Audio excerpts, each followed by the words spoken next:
Capítulo 32. A leitura será do versículo 9 ao 20. Desejo a todos uma boa tarde e que a graça do nosso Deus possa estar nos conduzindo a mergulharmos em sua santa palavra.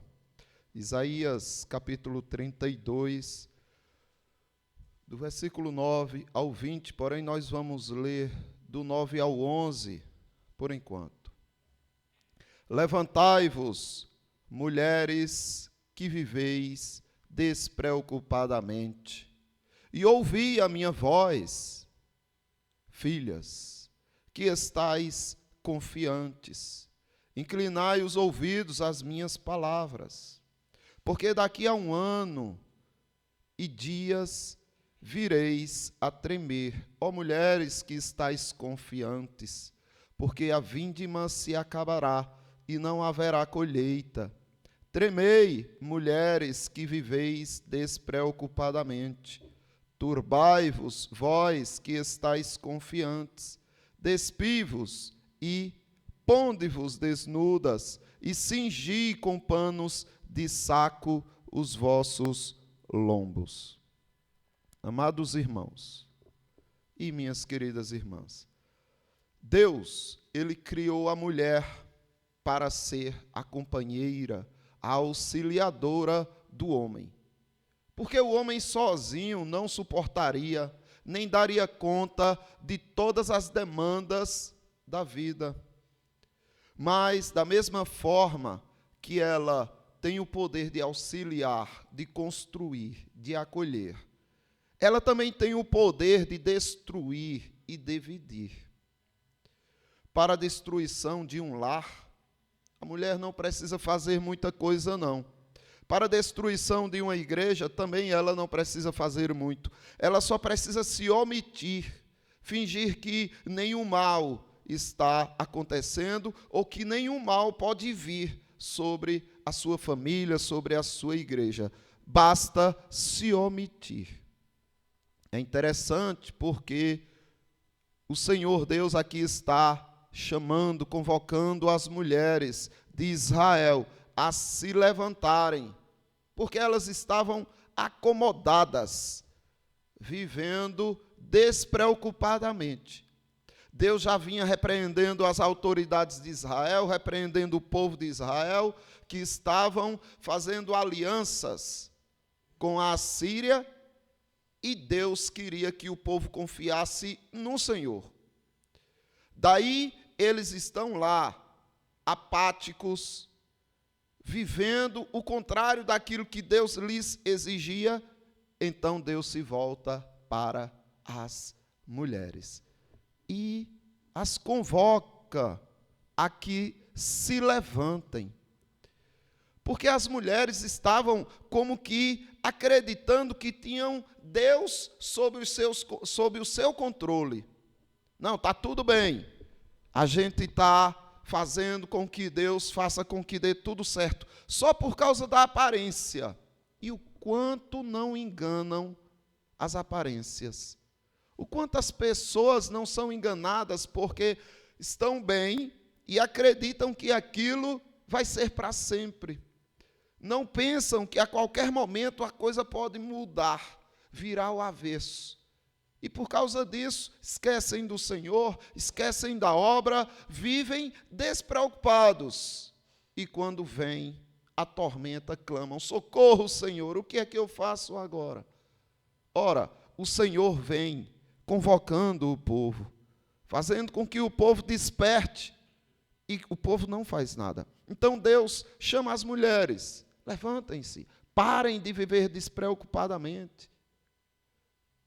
Agora, o interessante é que Deus está aparentemente mostrando que precisa das mulheres. Só que Deus não precisa. Deus não precisa de ninguém, nem de anjos, nem de homens, nem de mulheres, de nada nesta vida. Ele não precisa. Existe uma doutrina chamada de autossuficiência de Deus. Só Deus é autossuficiente. Só Ele supre a si mesmo. Ele satisfaz consigo mesmo. E ninguém pode acrescentar nada a Deus, nem tirar nada dele. Como o apóstolo Paulo diz, em Atos capítulo 17, ele diz: o Deus que fez o mundo e tudo que nele existe, sendo ele Senhor dos céus e da terra, não habita em santuários feitos por mãos humanas, nem é servido por mãos humanas, como se de alguma coisa precisasse, pois ele mesmo é quem dá a todos vida, respiração e tudo mais. Ele é autossuficiente, ele não precisa de ninguém. Mas por que então ele está dizendo: levantai-vos, mulheres, façam algo pela obra, façam algo pelo Senhor? Não é a primeira vez, porque já em Juízes, no capítulo 5, você vê uma mulher se levantando, porque os homens estavam acovardados. Os cananitas estavam oprimindo Israel, e os valentes do Senhor estavam todos completamente passivos, sem nenhuma reação contra os rebeldes. E o que aconteceu? Débora observou, ficaram desertas as aldeias de Israel, repousaram, até que eu, Débora, me levantei-me por mãe em Israel. Depois que Débora se levanta, aí Baraque se levanta, os homens valentes começam a se levantar, mas Deus se utiliza de quem Ele quer. E aqui Ele está convocando as mulheres a assumirem um posto de honra diante do Senhor. Meus irmãos, Deus não precisa de ninguém. E é o único, viu? Talvez você pense: não, eu também não preciso. Não precisa enquanto as coisas não ficarem ruins. Porque só Deus pode dizer: eu não preciso de ninguém. Mas, em uma incompreensiva humildade, o Senhor se desfaz de sua majestade, esvazia-se de sua divindade, assume um corpo humano, vive como um homem na terra, dependendo, sabe de quê? De mulheres. O Deus que de ninguém precisa, esvazia-se e desce ao ponto de depender das mulheres para manter seu ministério e o seu sustento. Observe o que Lucas, o evangelista Lucas, capítulo 8, do versículo 1 diz: aconteceu depois disto, que andava Jesus de cidade em cidade, e de aldeia em aldeia, pregando e anunciando o evangelho do reino de Deus. E os 12 iam com ele, e também algumas mulheres, que haviam sido curadas de espíritos malignos e de enfermidades. Maria, chamada Madalena, da qual saíram 7 demônios, e Joana, mulher de Cusá, procurador de Herodes, Susana e muitas outras, as quais lhes prestavam assistência com os seus bens. O Deus que de nada precisa, se dispôs a precisar da assistência das mulheres. É o oposto do diabo, viu? O diabo tinha lá sua posição, uma posição de majestade, e não aceitou. Ele não queria depender dos suprimentos do Senhor.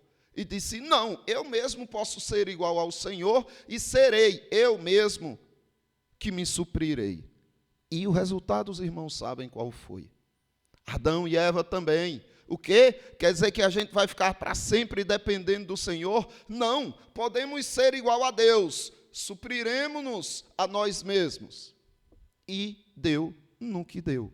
Aí vem Jesus Cristo, o oposto do diabo, ele que é o Deus de toda majestade, de que ninguém precisa, e se humilha ao ponto de dizer: preciso da sua assistência, ó mulheres.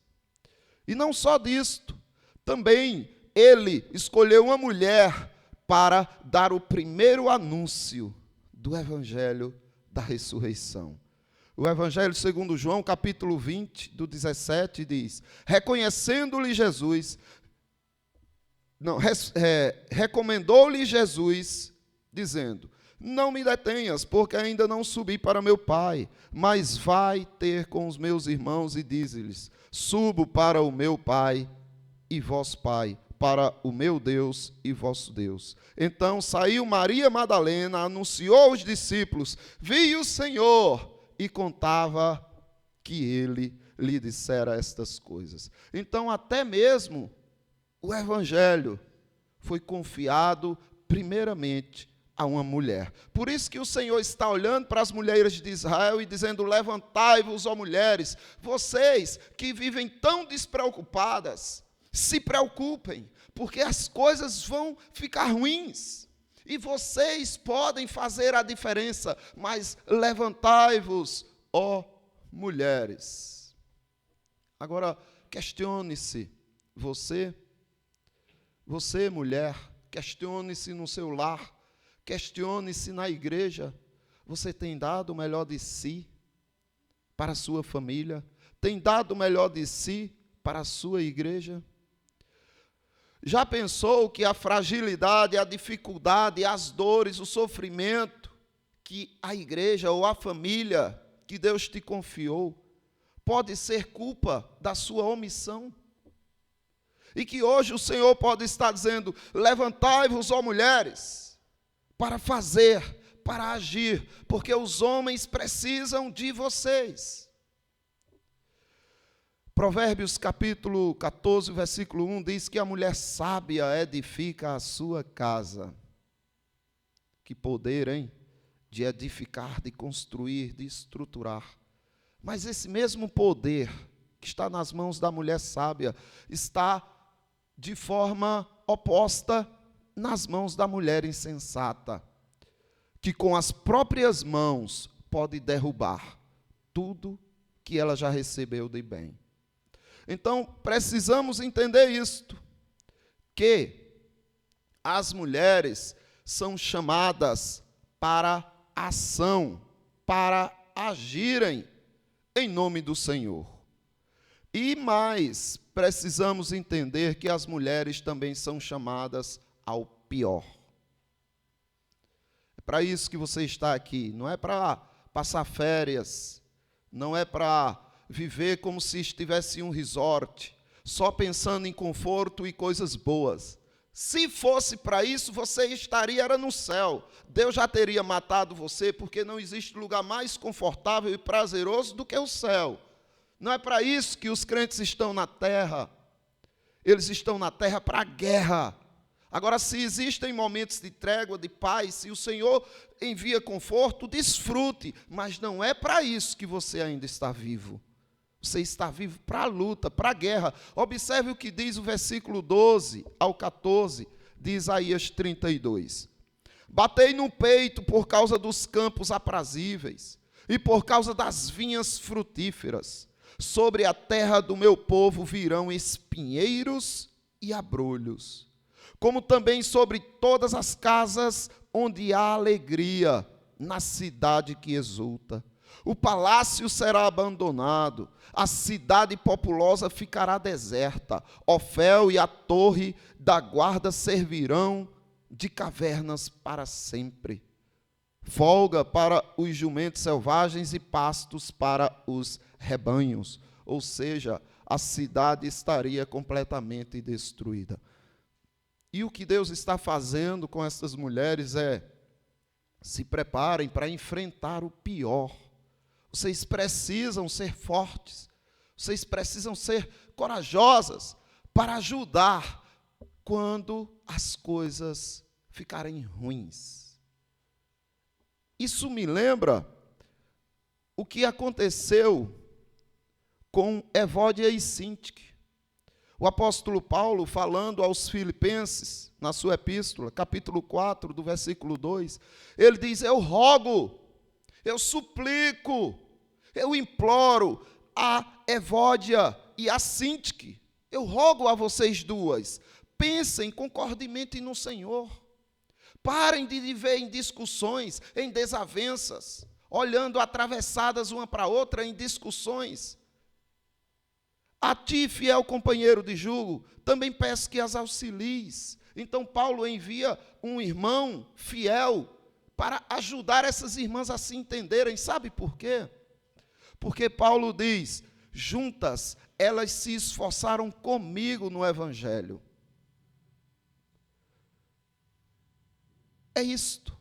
O apóstolo Paulo lembrou de tudo que aquelas irmãs juntas com ele fizeram pelo Evangelho, e o quanto agora elas desunidas estavam prejudicando o andamento do Evangelho. Paulo não as expulsou, Paulo não as ignorou, pelo contrário, lembrou da luta delas e mandou que elas fossem auxiliadas por um fiel irmão em Cristo. Porque, minhas irmãs e meus irmãos, quando a igreja está em paz, todo mundo pode viver em harmonia, mas há de alguma coisa ruim acontecer algum dia.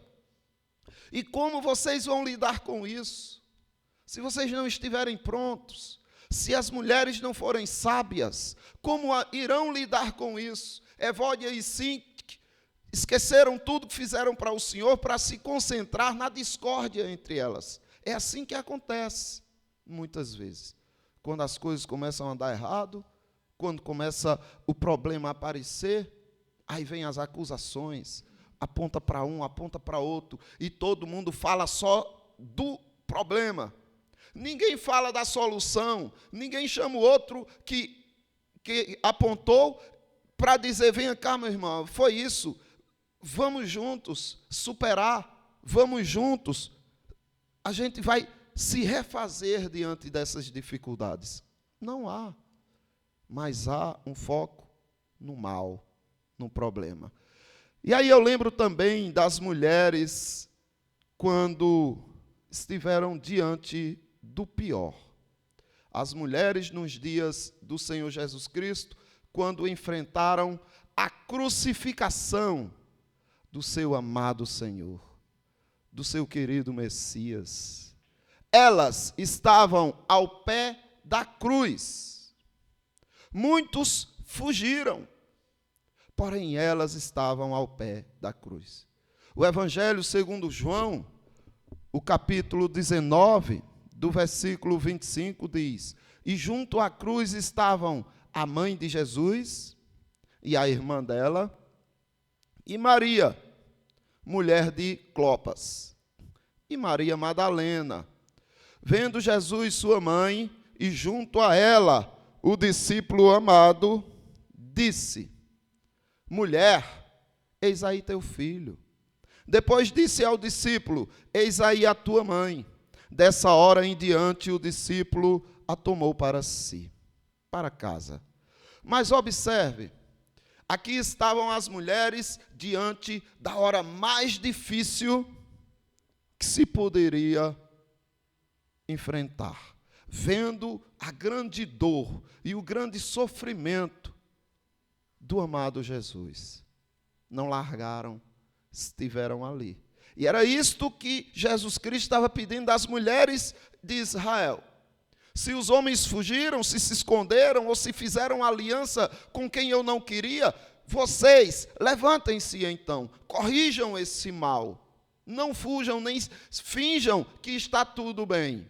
Lutem pelo Senhor, como essas mulheres aqui lutaram.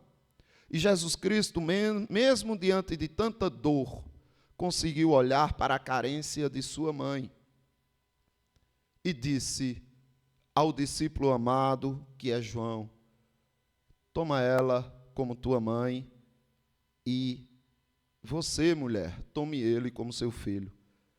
E ele levou ela para casa. E agora ele cuidou dela, mas observe que antes ela cuidava deles. Cuidava de Jesus e cuidavam dos discípulos. Mas chegou uma hora que ela precisou receber os cuidados do discípulo amado. Então é assim, lembrem-se disto. O Senhor Jesus Cristo chamou mulheres para que hajam, reajam. O Senhor Jesus Cristo chamou mulheres para o pior. E em terceiro lugar, eu quero que você entenda que o Senhor Jesus Cristo chamou as mulheres para a esperança. Veja o que ele diz agora do versículo 15 ao 20 de Isaías 32. Até que se derrame sobre nós o Espírito lá do alto. Então o deserto se tornará em pomar, e o pomar será tido por bosque. O juízo habitará no deserto, e a justiça morará no pomar. O efeito da justiça será paz, e o fruto da justiça, repouso e segurança, para sempre. O meu povo habitará em morada de paz, em morada onde seguras e em lugares quietos e tranquilos.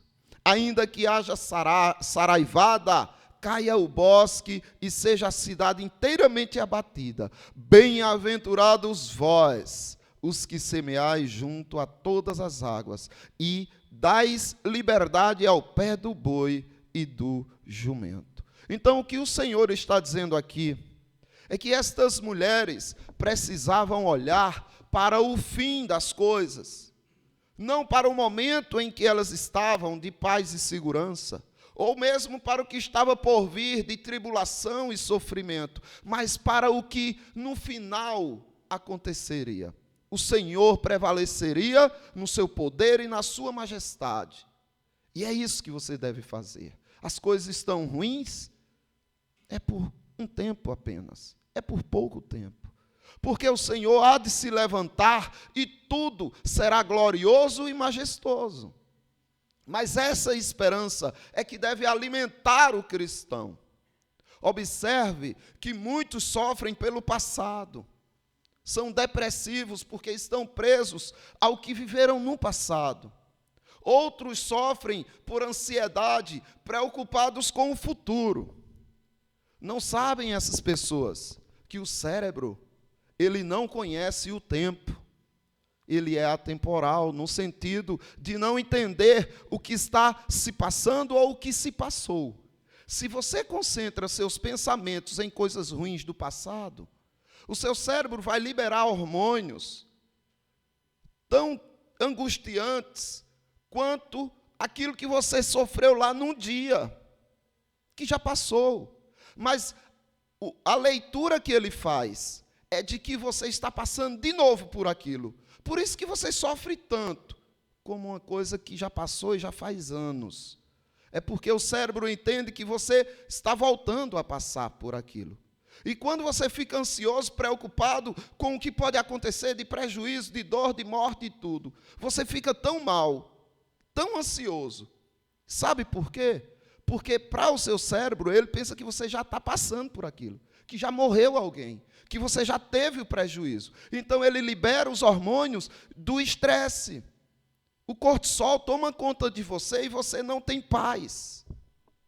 Da mesma forma, quando você olha para o futuro com esperança, alegre com o que Cristo trará em suas mãos para você, você sente uma satisfação prazerosa, os hormônios da alegria, dopamina, endorfina, eles vão sendo liberados pelo teu olhar para um futuro de segurança, de esperança. E você passa a se sentir bem, como se aquilo já tivesse acontecido. Por isso que o Senhor Jesus Cristo, Ele mostra em sua palavra como foi que Jeremias suportou tanta aflição. Jeremias, Lamentações de Jeremias, capítulo 3, versículo 20 e 21, diz o seguinte: minha alma continuamente os recorda e se abate dentro de mim. Então ele não queria lembrar do que já tinha passado, nem do que estava por vir de terror. Por isso que ele diz assim no 21, quero trazer à memória o que me pode dar esperança. Eu não vou me render a esse tipo de sentimentos. Eu vou fazer com que a esperança seja o sentimento que surja no meu coração.